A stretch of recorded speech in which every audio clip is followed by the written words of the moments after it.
not realize it. But listen, I thought I'd mention this first because I was just asked to do a live radio show here. Oh, well, not a live one necessarily, but I'm going to have to do it live if I can't get any recorded material. But we have a fellow at TNS Radio who's been broadcasting much along the lines of what you're doing, evidently. Although I want to get it exactly clear in my head what your process or intended objects are before I even say that. In any case, this fellow had quite an audience that would like to hear about all this. So anyway, I'm telling you that all of my Skype calls are always recorded. So this is being recorded right now, which I can turn the recorder off if you'd prefer. But I just mention this because our discussion could be a launching point for many people who are in dire straits and in need of some kind of action, which is something that in truth I've prepared the legal arguments for 43 years now. And we're to a state that is theoretically undefeatable and accomplishes the only right purposes. So the discussion I was hoping to have with you for your benefit would be to apprise you of the fine nuances which are really absolutely indispensable. They're absolutely critical to prevailing in court, and we don't want anyone to fail in this because, for instance, if your arguments were perceived to be very similar to ours, in fact, perhaps seemingly indistinguishable to someone who really wasn't up to speed on the fundamental crimes against us, which we are trying to resolve. What would happen if you failed is that that could be interpreted to have established a precedent in which no further arguments would be heard. So it's very important that none of these cases are allowed to fall through the cracks, so to speak. So I'm very interested in helping you, and if you would. I'm sorry for the lack of preparation, but if we can record this, our discussion would help me throw some radio material together for tonight. And if it's confidential, I understand that as well, and we can just cease recording and go ahead and have a discussion. Yeah, thanks, Mike. It's not confidential at all. In fact, I'm distributing the information to as many people as I can. Good. So that they can get a benefit from it in whatever way they possibly can. We have in South Africa a law, one of the acts called the Bills of Exchange Act, which is based on the British Bills of Exchange Act from 1882. And it has taken a slight diversion from it since about 1960 or so. But it's still in essence very much the foundation of commerce in South Africa, by which banks function based on the Bills of Exchange Act. There are a number of other documents like the Handbook on Negotiable Instruments, and another one that I'll forget its name now. But those are other books that are referred to as sources of information regarding the Bills of Exchange. Now, the Bills of Exchange in South Africa fall under what are referred to as negotiable instruments.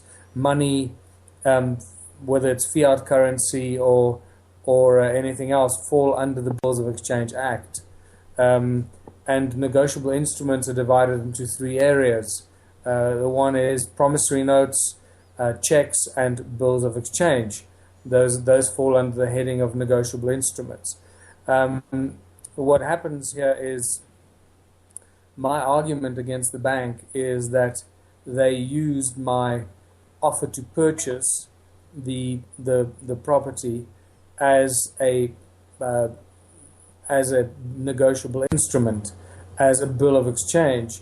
The moment I signed it, I gave it its value, and it's on that value that they cashed it in with the Reserve Bank, who then does with it whatever they do with those things, bundle them together and sell them and trade them on the international stock market through their various um, partners on the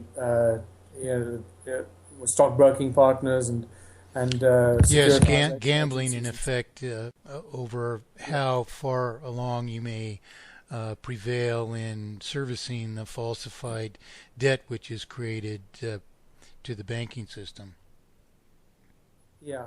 So my argument is that first of all, I took the bank on in November last year, and I sent them a notarized affidavit asking them a number of questions, to which they did not respond. So that was sort of strike one in my on my side. Then I sent them a second notarized affidavit asking for three things: asking for an official statement on the so-called home loan account, which they didn't provide. I hadn't at that stage. I had not received a statement for probably about 8 months. Then I sent the other thing I wanted was a settlement amount in the form of a bill. Send me a bill. How much is what's the settlement amount on this home loan? Because I want to settle it. And the third thing I wanted was the original copy of my original offer to purchase, or promissory note, as we are calling it more and more. And they refused to provide me with any of those three items that I requested. Yeah, which is an Um, amazing experience to go through, but there's reasons why they yeah, refuse to do so, well, and exactly. because So their I position is. eventually, Go ahead. no, I eventually managed to just walk into a bank. This is Standard Bank in South Africa. I think, as far as I know, it's the oldest bank in South Africa, and a huge international part of a huge international. Well, they're all connected, as you know. So, um, I think just as a matter of interest, I think Standard Bank was the same bank that issued the check that Cecil John Rhodes bought Anglo American and De Beers from Barney Bonato in early, I think, 1902 or somewhere around there. Hmm. Um, and that at that stage was the biggest check ever written in human history, £3 million. Hmm. So that's the same bank. Um, um, and they refused to provide me with those three things that I asked for. Upon which I sent them another notice to say, look, you're in default. I want those three items, and if you can't provide them to me, I have to assume that you're either unwilling or unable to provide them, and therefore there is no account if you can't provide me with those three things. And obviously, it's a silly game I'm playing with them, but they refused to respond to any of those. Then I walked into a bank and I got them to actually print out on an official letterhead with all the directors' names at the bottom, a statement for the account. Then I went to the bank manager, I made him stamp it as a commissioner of oaths and sign it as well. It was a female bank manager. At which point I had an official bill of exchange in my hands.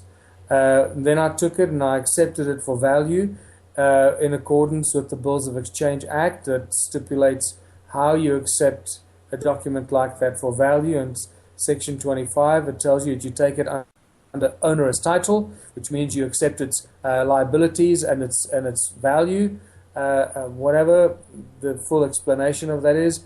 And then in Section 19, I think it explains to you that once you've accepted it for value, you can then endorse it with your own signature. And when it is delivered to the person you're delivering it to, it is deemed to be irrevocably concluded and accepted for value, and the transaction concluded, The fine accepted for point there that value. would concern me is that you've accepted some liabilities which have to be sorted out what those are, because likewise you're not giving up anything of lawful consideration in the issuance of that document or the creation of that document. So it would be, in my opinion, if I understand what's going on here, it would only be the proper determination of a justice to ask you what lawful consideration this document would have presented. Otherwise, it wouldn't be considered valid, I know, here in the United States, not by what I would consider to be a proper interpretation of the law. But see, that's the very issue that you need to claim against the banking system in your complaint against their obfuscation of the currency. So it's not a ding against you. In effect, what you're doing is what they have done. If I'm following you correctly so far in your story here, that is that they created a debt to the banking system when, in fact, all they did was publish evidence of your promissory obligation.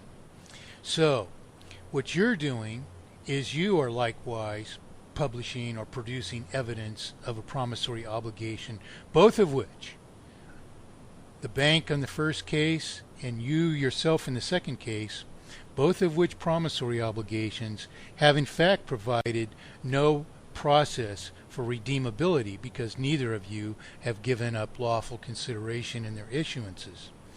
So, on the one hand, my argument would be that if they have done this, you have an equal right to do it in repayment of their falsification of a debt. And that falsification of indebtedness is your whole argument. That you have a right, unless in South Africa, and I have to ask you two questions. In South Africa, are you required to give up lawful consideration for a contract to be valid? I'm not quite sure what that question means. Okay, well let me put it in say perhaps more universal terms. In the United States, a contract can never exist unless lawful consideration exists. And what lawful consideration is that both of the parties give up something of value. You can't have a contract that gives nothing for something or nothing for nothing. That nothing for nothing is not even contestable in any court of law because nothing is at stake. Nothing for something is contestable in a court of law because obviously we don't contract to give up. I mean, if you wanted to donate, the rest of your life to just giving the bank money of your own volition, that would be your choice. But you wouldn't need to issue a contract to do that. Okay. And of course, what's the question here is what is the natural obligation of a promissory obligation, which is what you've really issued here, and the bank is pretending to be a creditor in creating money.